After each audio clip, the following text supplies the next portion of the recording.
الله ولا حول ولا قوة إلا بالله العلي العظيم وأفوض أمري إلى الله حسبنا الله ونعم الوكيل نعم المولى ونعم النصير أعوذ بالله السميع العلي العظيم من الشيطان اللعين اللئيم الرجيم بسم الله الرحمن الرحيم الحمد لله الذي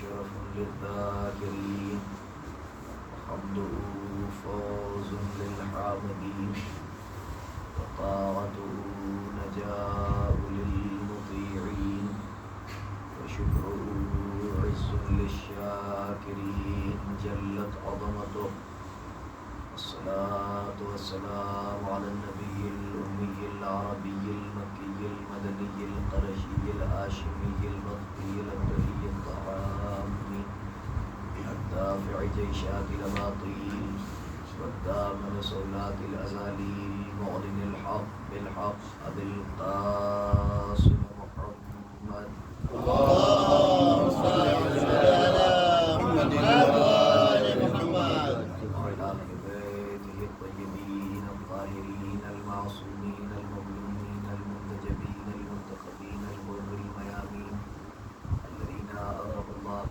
عنهم الرجس وطهرهم تطهيرا اللهم صل على محمد وآل محمد دائمة الباقية على أعدائهم وقتلتهم وغاصب حقوقهم ومنكر فضائلهم ومصائبهم وسخاوتهم وشجاعتهم وولايتهم وعظمتهم وعطشهم أجمعين من الآن إلى قيام يوم الدين رب اشرح لي صدري ويسر لي أمري واحلل عقدة من لساني يفقهوا قولي رب زدني علما وارزقني فهما والحقني بالصالحين آمين رب العالمين.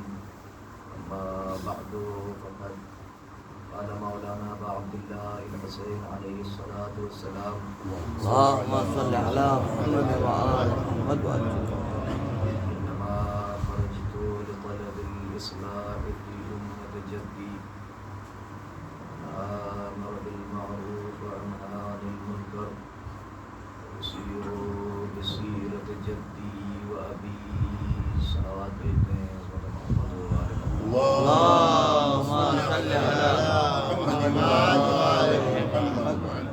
حضرات سامعین گرامی قدر بزرگواران سرکار سید الشہداء ابا عبداللہ حسین علیہ السلام آپ کی خدمت عالیہ میں کربلا مرکز ہدایت کے عنوان سے مسلسل گفتگو جاری و ساری ہے اور سرکار سید الشہداء دلبند حضرت صدیقہ طاہرہ جگر گوش رسول فرزند علی الرسول سرکار ابا عبداللہ حسین علیہ السلام کی وصیت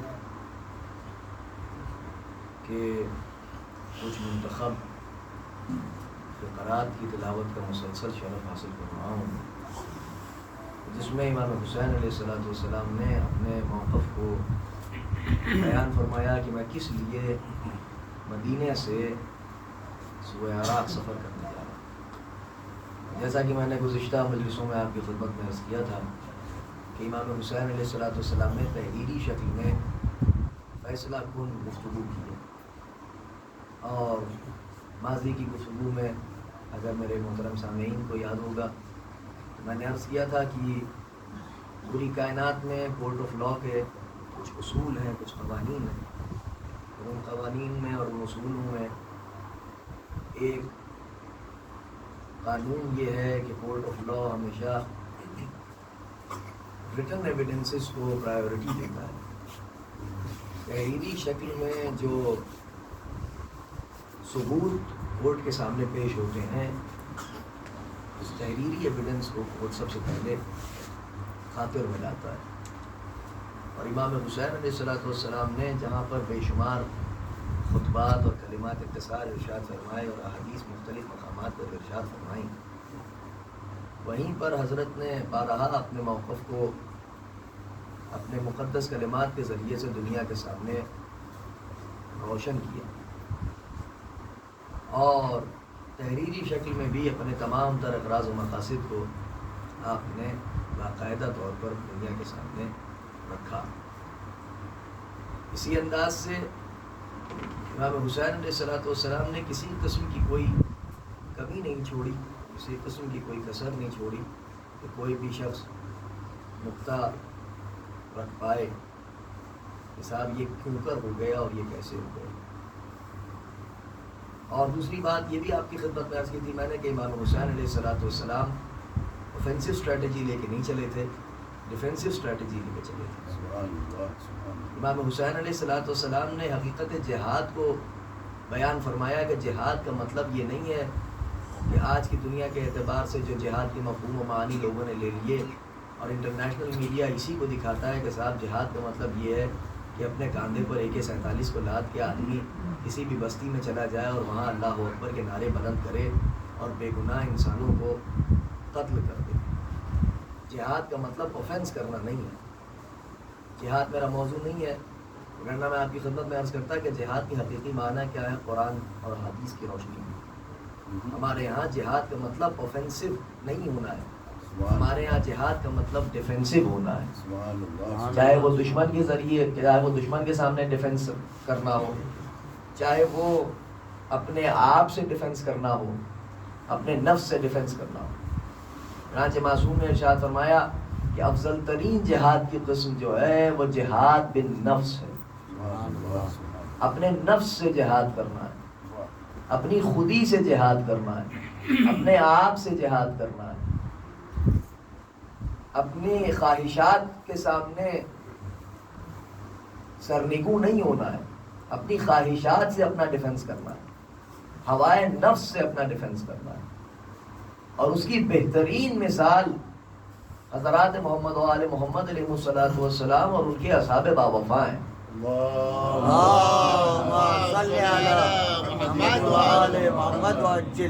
اصحاب ائمہ طاہرین علیہ السلام نے جہاد کے حقیقی معنی کو بیان کی ہے کہ جہاد کے حقیقی معنی کیا ہے، اور اس کے بعد یہ کہ پھر اگر کوئی صحابی بمنزل مرد فقیہ ہو جائے تو پھر اس کا عالم کیا ہوگا اور اس کا حسن جہاد کیا ہوگا، دنیا اس کا اندازہ لگائے۔ راجہ آج جس شہید کا مجھے تذکرہ کرنا ہے، آپ نے اندازہ لگا لیا ہوگا میرے اس جملے سے میں آج کس شہید کا تذکرہ کرنے جا رہا ہوں۔ یہ شہید کربلا جس کا آج تذکرہ ہونے جا رہا ہے، ان کو امام حسین علیہ السلام نے بقلم خود تحریر کیا، خود اپنے قلم سے امام جس کو فقیہ کہیں۔ صلوات دیجیے محمد و آل محمد۔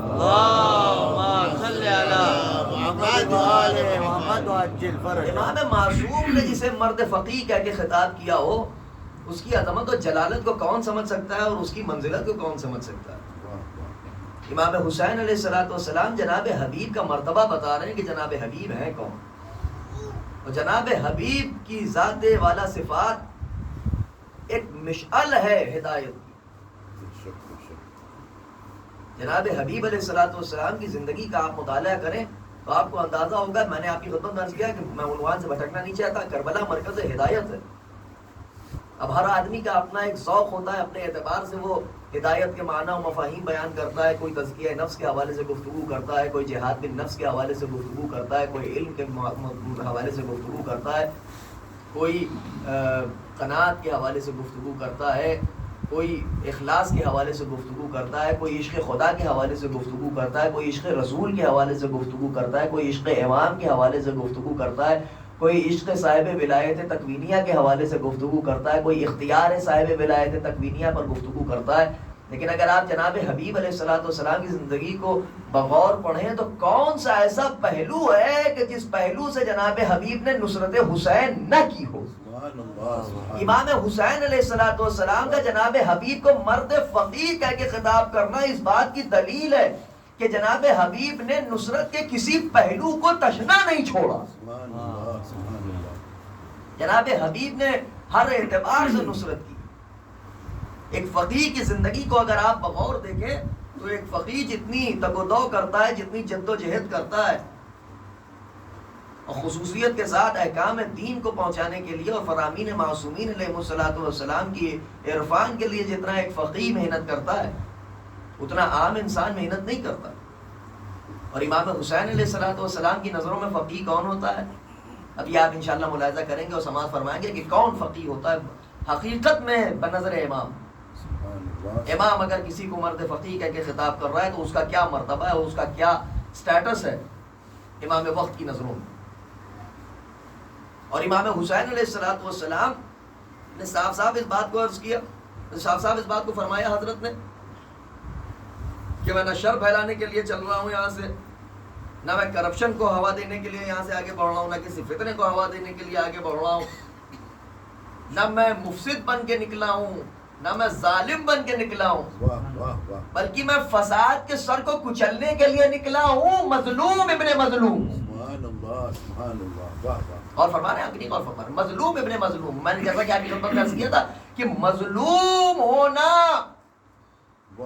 اپنے آپ میں ایک شان ہے. دنیا نے سمجھا کہ مظلوم وہ ہوتا ہے جو مجبور ہوتا ہے، لیکن میں عجیب جملہ کہنے جا رہا ہوں. صاحبان فہم و ذکا تشریف فرمائیں، مجھے دعاؤں سے نوازیں گے. انہی بزرگوں کے سامنے میرا بچپنا گزرا ہے، آپ مجھے دعاؤں سے نوازیں گے اس لیے کیونکہ مجھے معلوم ہے کہ جن بزرگوں کے سامنے بچپنا ہوتا ہے، پھر جب عہد شباب میں وہی بچے کوئی بات وہ کرتے ہیں تو وہ سراتے ہیں، وہ دعاؤں سے نوازیں گے آپ حضرات. مجھے خدا کی قسم عجیب بات میں کہنے جا رہا ہوں کہ دنیا نے یہ مظلومیت کا مفہوم لیا کہ مظلوم وہ ہوتا ہے جو مجبور ہوتا ہے. حسین ابن علی نے مظلومیت کی ڈیفینیشن کو بدل دیا. حسین ابن علی نے فرمایا مظلوم مجبور نہیں ہوتا، مختار ہوتا ہے. اللہ اکبر، صلوات بھیجیے محمد و آل محمد.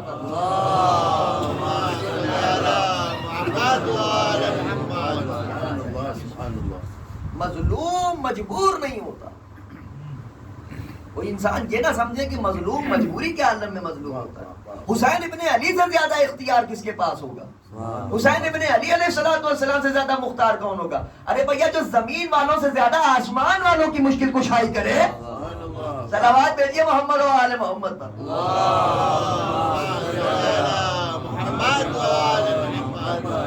زمین والوں سے زیادہ آسمان والوں پر مہربانی ہو رہی ہے. نوری مخلوق ہے، بھوک نہیں لگتی ہے فرشتوں کو، مگر خدا کی قسم جو فرشتوں جیسی نوری مخلوق کو جنہیں بھوک نہیں لگتی ہو انہیں بھی روٹیاں عطا کر دے. اللہ اکبر، عجیب مرحلہ ہے. آپ ملاحظہ کیجئے، فرشتوں کو بھوک نہیں لگتی ہے مگر کبھی یتیم بن کے آ رہے ہیں، کبھی مسکین بن کے آ رہے ہیں، کبھی اسیر بن کے آ رہے ہیں. یہ کیا بتانے کے لیے آ رہے ہیں فرشتے؟ یہ نہیں بتانے کے لیے آ رہے ہیں کہ صاحب ہمیں بھوک لگی ہے ہم آ گئے اس دروازے پہ روٹیاں لینے کے لیے، نہیں، بلکہ اس در کی عظمت بتا رہے ہیں کہ یہ اگر روٹیاں عطا کر دیں تو اسے ہم تبرک کی شکل میں عرش پر لے کے جاتے ہیں. صلوات بھیجیے محمد و آل محمد. ایک صلوات بھیجیں محمد و آل محمد.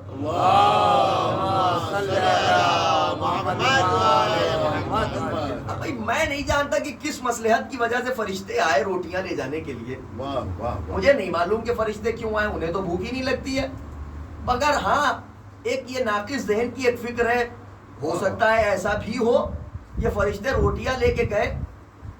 ایک جملہ ہے، ایک لفظ ہے، وہ لفظ بہت زیادہ ہمارے یہاں استعمال ہوتا ہے کہ صاحب خصوصیت کے ساتھ مجلسوں میں یہ لفظ بہت استعمال ہوتا ہے.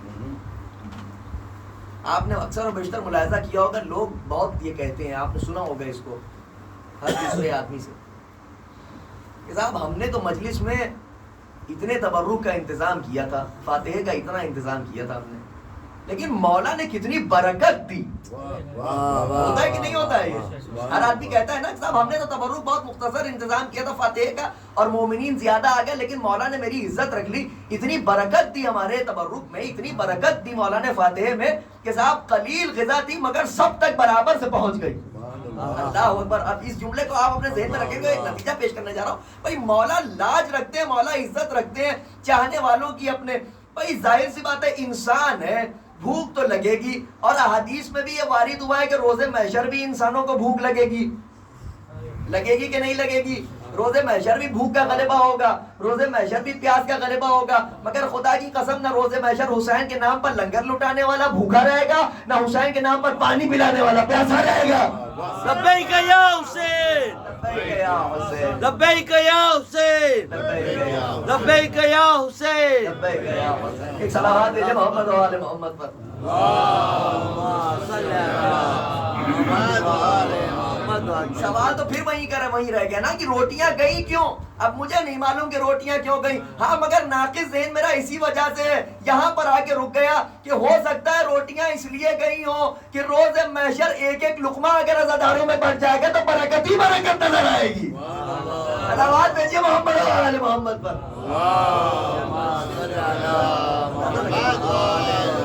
کیا معلوم اسی اعتماد کے ساتھ گئی ہوں روٹیاں کہ یہ روٹیاں روز محشر حسین کے عزاداروں کے کام آئیں، یہ روٹیاں روز محشر اہل بیت علیہ السلام کے چاہنے والوں کے کام آئیں۔ خدا نے 3 روٹیوں میں اتنی برکت دے دی کہ اولین سے لے کے آخرین تک کے عزاداروں کا پیٹ بھر جائے۔ کچھ بعید نہیں ہے، ہو سکتا ہے یہ ایک فکر ہے صرف، اور اختیار معصوم پر کسے شک ہو؟ اختیار معصوم پر جسے شک ہوتا ہے وہ فقی نہیں ہوتا، اختیار معصوم کے جو قصیدے پڑھتا ہے وہ مرد فقی ہوتا ہے۔ چنانچہ جناب حبیب ابن مظاہر، اس کو ہمارے یہاں حبیب ابن مظاہر کہا جاتا ہے، اصل لفظ مظاہر، ناد علی مظہر العجائب، یہی تو ہے۔ ایک صلوات دیجیے محمد و آل محمد۔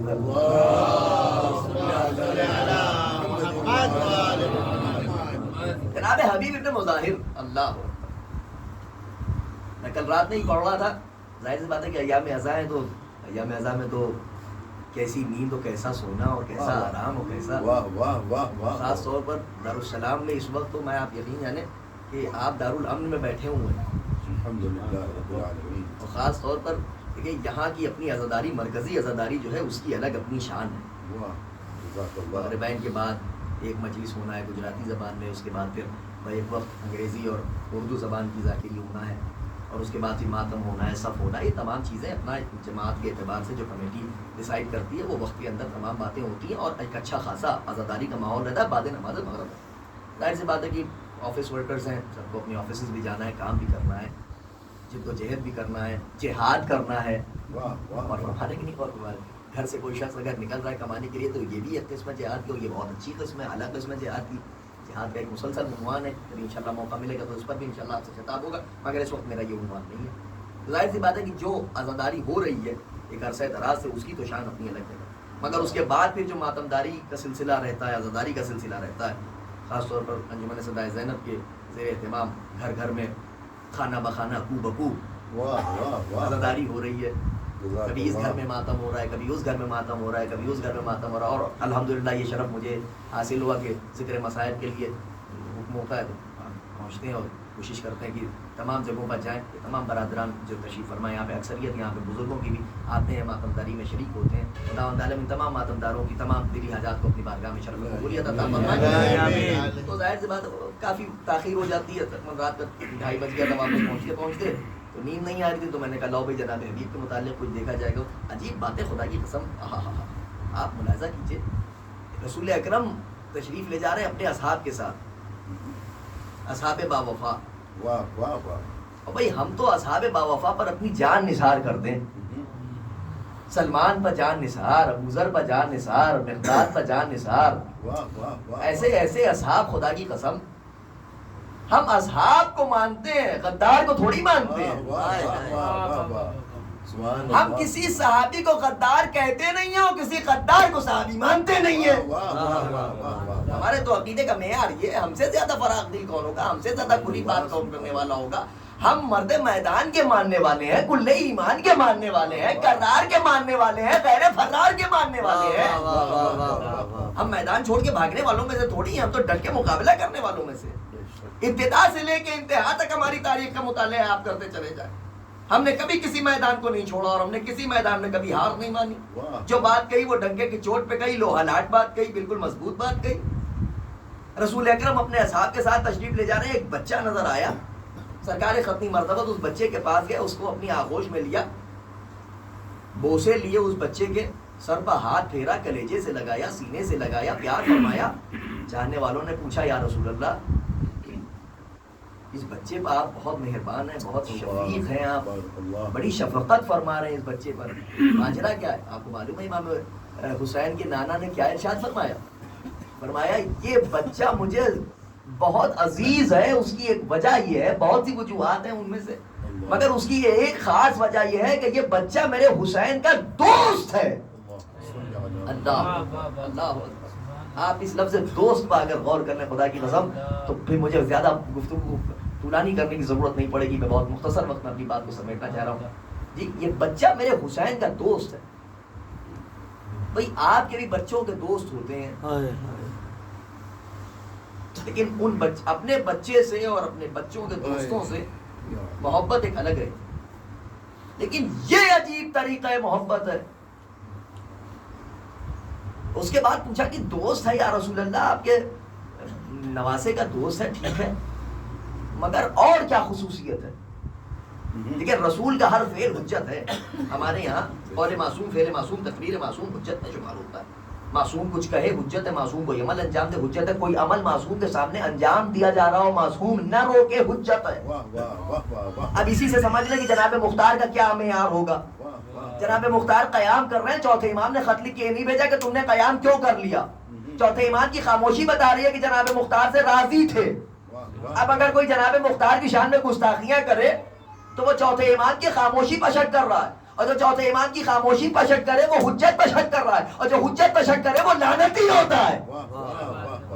اور کر رہا ہے کہ نہیں غور کر. لہٰذا سوچ سمجھ کے گفتگو آدمی کو کرنا چاہیے، اور خاص طور پر ان مقامات میں کہ جہاں پر باقاعدہ چیزیں ریلے ہو رہی ہیں، لائیو ہو رہی ہیں، پہنچ رہی ہیں دنیا کے گوشے گوشے میں، تو بہت سوچ سمجھ کے اتنی جملوں کو استعمال کرنا چاہیے. اہل بیت اور اصحاب باوفائے آل محمد علیہ السلام کے متعلق بہت زبان کو اپنی قابو میں رکھ کے بولنا چاہیے، لگام میں رہنا چاہیے. زبان بے لگاموں کے گفتگو نہیں کرنا چاہیے.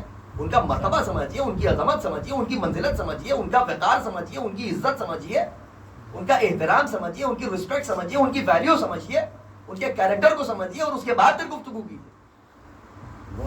فرمایا میں نے عجیب منظر دیکھا. بھائی سنیے گا، میں نے عجیب منظر دیکھا. اب وہ منظر میں نے یہ دیکھا کہ میرا حسین آگے آگے چل رہا تھا، اور یہ میرے حسین کا حبیب حسین کے پیچھے پیچھے چل رہا تھا. اور یہ نہیں کہ دوست ہے تو جا کے بڑھ کے گلے لگا لیا، نہیں، بلکہ فرمایا میں نے دیکھا کہ یہ بچہ میرے حسین کی پیروں کی خاک اٹھا کے اپنی آنکھوں سے لگا رہا ہے. اللہ اکبر. صلوات بھیجے محمد و آل محمد.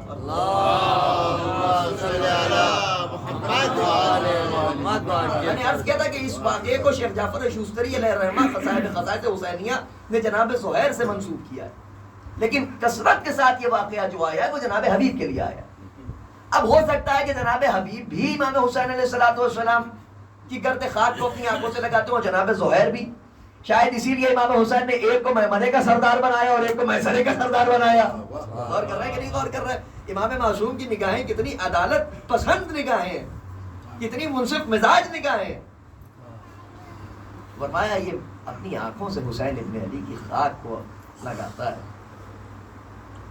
چنانچہ دور گزرتا گیا، جناب حبیب اصحاب رسول اکرم میں شمار ہوئے، اصحاب امیر المومنین علیہ السلام میں شمار ہوئے.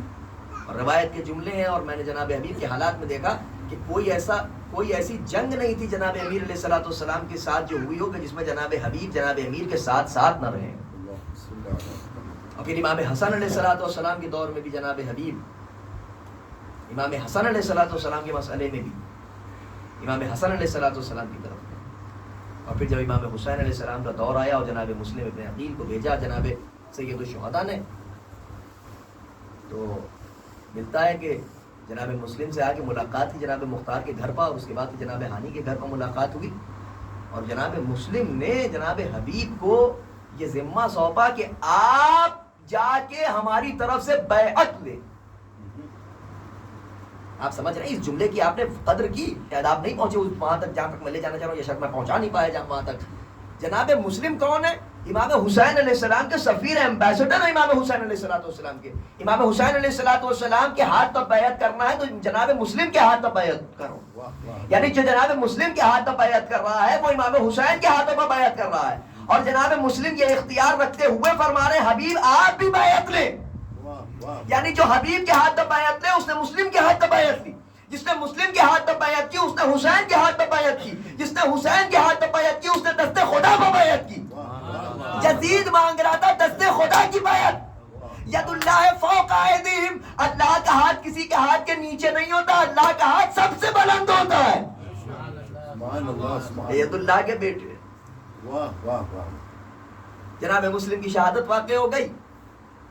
روایت میں ملتا ہے کہ امام حسین علیہ السلام نے 12 پرچم بنائے. اور 12 پرچم بنانے کے بعد آپ نے منتخب اصحاب کو ایک ایک پرچم دیا. 11 منتخب اصحاب کو آپ نے ایک ایک پرچم دیا. اور ایک پرچم جب رہ گیا تو امام حسین علیہ السلام کے چاہنے والوں نے فرمایا کہ ابن رسول اللہ یہ ایک پرچم اس کی سعادت ہم کو دیتے ہیں, آپ ہمیں یہ پرچم نواز دیں. تو جیسے ہی امام حسین علیہ السلام سے اصحاب نے یہ فرمایا کہ آپ یہ پرچم ہمیں نواز دیں, تو امام حسین علیہ السلام نے دعائے خیر دی. اور اس کے بعد فرمایا کہ اس پرچم کو لینے والا جلد آئے گا ہمارے پاس. چنانچہ جب کربلا کے میدان میں حسین ابن علی چاروں طرف سے گھر گئے تو جب شمر کا لشکر آیا تو لشکر اعداء میں بڑی دھوم سے شمر کو استقبال کیا گیا. چنانچہ روایت کے جملے کہ جب شمر وارد کربلا ہوا تو زمین کربلا لرز رہی تھی. گھوڑوں کی ٹاپوں کی صداؤں سے بچے سہم گئے. اتنے میں علی کی بیٹی نے جا کے کہا فضا میرے بھائی کو بلاؤ. امام حسین علیہ السلام خیمے میں تشریف لائے. بہن نے ایک مرتبہ کلیجہ تھام کے کہا کہ بھیا کون آیا ہے کہ زمین کربلا لرز رہی ہے. آقا حسین نے اپنے سر کو جھکا کے کہا بہن شمر آ گیا ہے. خدا جانے علی کی بیٹی نے کس دل سے کہا بھیا کیا تمہارا کوئی نہیں ہے جسے تم بلاؤ. امام حسین علیہ السلام نے کہا ایک ہے, فوراً قلم و دعوات منگوایا, ایک نامہ تحریر کیا. من حسین ابن علی الى رجل فقیر حبیب ابن مظاہر اسدی. حسین ابن علی کی جانب سے مرد فقیہ حبیب ابن مظاہر اسدی کے نام. اور اس کے بعد ارشاد فرمایا, آپ نے تحریر کیا کہ اے حبیب آپ بنسبت اور تمام افراد کے ہم اہل بیت کے مقام و منزلت سے زیادہ واقف ہیں. آپ کو معلوم ہونا چاہیے کہ ہم کربلا کے میدان میں دشمنوں میں گھر چکے ہیں, اور مجھے اس بات کا یقین ہے, سنیے گا, آپ کریا کر رہے ہیں, خداوند عالم آپ کے آنسوؤں کو جناب سیدہ کے رومال میں اعلیٰ مقام عطا فرمائے. عجیب جملہ لکھا امام حسین علیہ السلام نے. مولا نے فرمایا, امام یہ جملہ کہہ رہا ہے, آپ اندازہ لگائیے. مولا نے فرمایا حبیب مجھے یقین ہے کہ تم میری نصرت سے پیچھے نہیں ہٹو گے. اور ارشاد فرمایا کہ جلد سے جلد اپنے آپ کو ہم تک پہنچا دو. یہ کہہ کہ اپنی مہر ضبط کی, دستخط کی, نامہ بر لے کے خط کو پہنچا. روایت میں ملتا ہے کہ جناب حبیب اس وقت کھانا تناول کر رہے تھے. لقمہ گلوگیر ہو گیا, گلے میں اٹکا. بعض روایتوں میں ملتا ہے کہ لقمہ ہاتھ سے چھوٹ کے گرا. زوجہ نے پوچھا خیر تو ہے حبیب؟ کہا لگتا ہے کسی کریم کا بلاوا آنے والا ہے. کسی کریم کا بلاوا آنے والا ہے. ابھی یہ گفتگو ہو ہی رہی تھی کہ دق الباب ہوا. اب جو دروازہ کھولا تو دیکھا کہ ایک شخص ہے جو گرد و غبار میں ہٹا ہوا ہے. پوچھا کہاں سے آ رہے ہو؟ کہا کربلا سے آ رہا ہوں. کیا بات ہے, کیسے آنا ہوا؟ کہا آقا حسین کا خط لے کے آیا ہوں.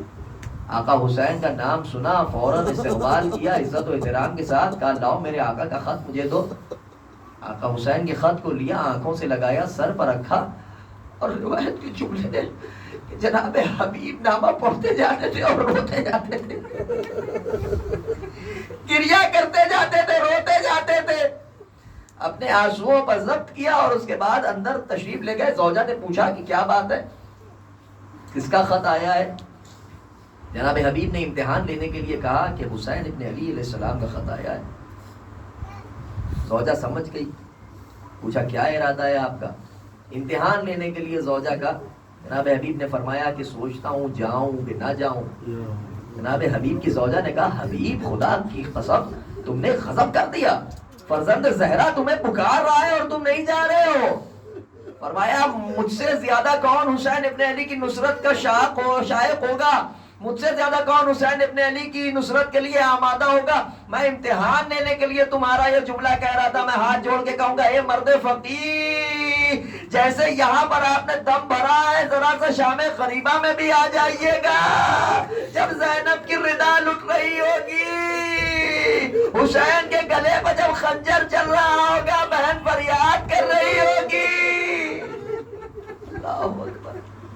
جناب حبیب نے اپنے غلام کو آمادہ کیا، غلام معاف کیجیے گا اگر 2-4 منٹ زیادہ ہو جائیں آج تو مجھے معاف فرمائیے گا، میں گفتگو کو تمام کر رہا ہوں، آج اتوار کا روز ہے اس لیے تھوڑا وقت کو میں نے ذرا سا طولانی کر دیا، مجھے اس کے لیے عزادار معاف فرمائیں گے۔ بس آخری جملے سن لیجئے۔ جناب حبیب نے اپنے غلام سے کہا کہ تم میرے رہبار کو لے کے کوفے کے باہر فلاں مقام پر مجھے ملنا، اور اس کے بعد جناب حبیب کسی صورت آمادہ ہو کے اور پہنچے۔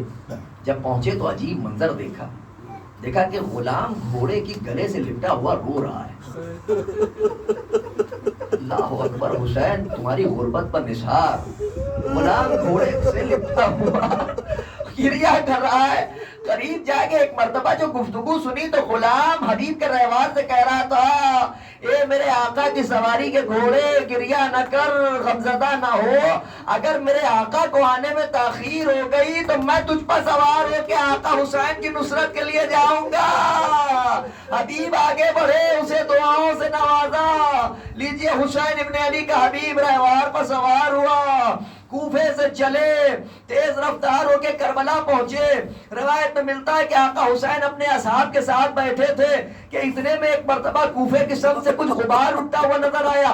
آقا حسین اپنی مسند سے اٹھے اور فرمایا اللہ اکبر، چاہنے والے بھی اٹھے، کا مولا کیا ماجرا ہے، کیا صدائے تکبیر بلند کرو، میرا حبیب آ گیا۔ حبیب کا استقبال ہوا، چاہنے والوں نے سلام کیا، عباس و علی اکبر نے آن کے ملاقات کی۔ ابھی یہ ملاقات کا سلسلہ جاری تھا، تکبیریں بلند ہو رہی تھیں۔ جناب زینب نے پوچھا اما فضہ جا کے دیکھیں کیا بات ہے، حسین ابن علی علیہ السلام کے انصار اتنی بلند آواز سے تکبیر کیوں کہہ رہے ہیں؟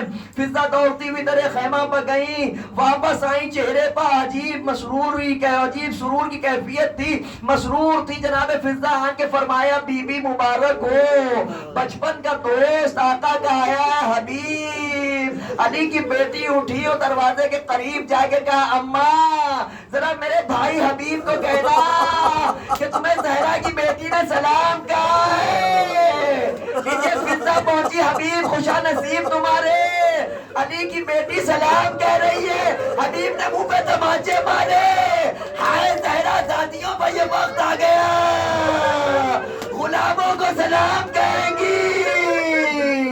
اے جناب حبیب، زینب نے سلام کہا۔ لیجئے 10ویں محرم آئی، جنگ کا بازار گرم ہوا، ظہر کی نماز ادا ہو رہی تھی کہ حسین بن نمیر نے شان امامت میں گستاخی کی، جناب حبیب نے تلوار کو بے نیام کیا۔ جناب حبیب ابن مظاہر نے حسین بن نمیر کو بڑھ کے ایک مرتبہ اس پر ایسا وار کیا کہ حسین بن نمیر زمین پر گرا، زخمی ہو گیا تھا اس کا گھوڑا۔ اس کے چاہنے والے اس کو اٹھا کے لے گئے۔ حسین بن نمیر کی طاق میں جناب حبیب آگے بڑھتے گئے، 60 سے زیادہ دشمنوں کو واصل جہنم کیا کہ اتنے میں ایک بنی تمیم کا شخص آگے بڑھا، اس نے جناب حبیب پر نیزے سے وار کیا، سر پر تلوار لگائی۔ یہی وہ وقت تھا کہ گلے پر حسین بن نمیر نے آن کے وار کیا۔ بنی تمیم کے اس شخص نے آن کے حسین بن نمیر نے سر پر تلوار لگائی۔ یہ بنی تمیم کا شخص آگے بڑھا، اس کا جذبہ ظلم نہ مانا، اس نے سر جناب حبیب کو تن سے جدا کیا۔ مقتل کے جملے سنیں گے، جیسے ہی حبیب کو ذبح ہوتے ہوئے دیکھا، حسین کا رنگ زرد ہونے لگا۔ ارے کیا دوستی ہے آقا، حبیب کے سر پر گلے پر خنجر چل رہا تھا، آپ کا رنگ زرد ہونے لگا. ہائے وقت عصر، حسین کے گلے پہ خنجر چل رہا ہوگا، بہن فریاد کر رہی ہوگی، ارے کوئی میرے بھیا کو بچا لے، کوئی میرے پیاسے کو بچا لے. لاشیں چاہنے والوں کی تڑپ رہی ہوگی، حبیب کا لاشا تڑپ رہا ہوگا. زہرا حسین کے پاس فریاد کر رہی ہے. سیعان الذین ظلموا ایام قدرین قدرین علی لعنۃ اللہ علی القوم الظالمین. انا للہ و انا الیہ راجعون. ماتم حسین.